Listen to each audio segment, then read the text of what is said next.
Les députés nationaux de la province de Lualaba se disent préoccupés par la situation sécuritaire qui prévaut dans leur province. Ils ont échangé avec la présidente de l'Assemblée nationale, Janine Mabunda. Lors de cette rencontre, les élus ont présenté leurs desiderata qui doivent être pris en compte par le vice-premier ministre, ministre de l'Intérieur.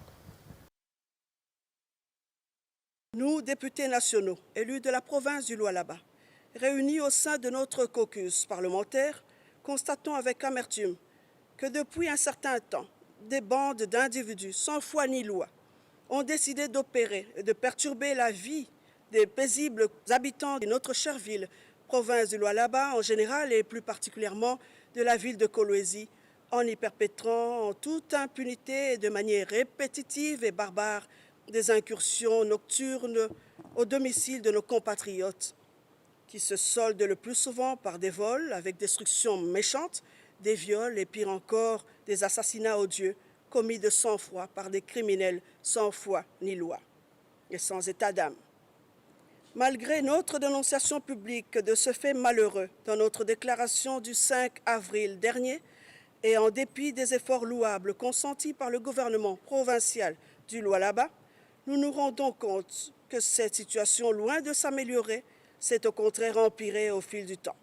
plongeant nos compatriotes dans un grand désarroi. Kolwezi donne ce jour l'impression de se transformer chaque jour en un champ de tir où les crépitements des balles perturbent de plus en plus le sommeil de nos pauvres concitoyens qui ne savent plus à quel saint se vouer. Cette situation, qui ne fait que perdurer, nous pousse à nous poser les questions suivantes. Que font les forces de l'ordre et la justice, qui sont censées protéger et sécuriser la population pour mettre fin définitivement à cette tragédie? Pourquoi l'intervention des forces de l'ordre n'arrive-t-elle souvent sur les lieux que plusieurs heures après qu'elles aient été contactées par les victimes, laissant ainsi aux bandits le temps d'opérer en toute quiétude? 3.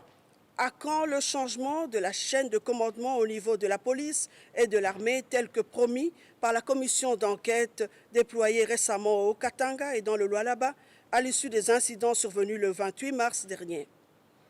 C'est ainsi que nous en appelons au vice-premier ministre et ministre national de l'Intérieur et Sécurité,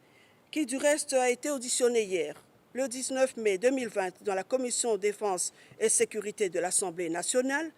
et dont les réponses aux préoccupations des élus du peuple sont attendues ce mardi 28 mai 2020, de prendre toutes les dispositions utiles afin de faire régner une paix durable dans le Lualaba et sur toute l'étendue de la République démocratique du Congo, seul gage pour le développement de notre pays.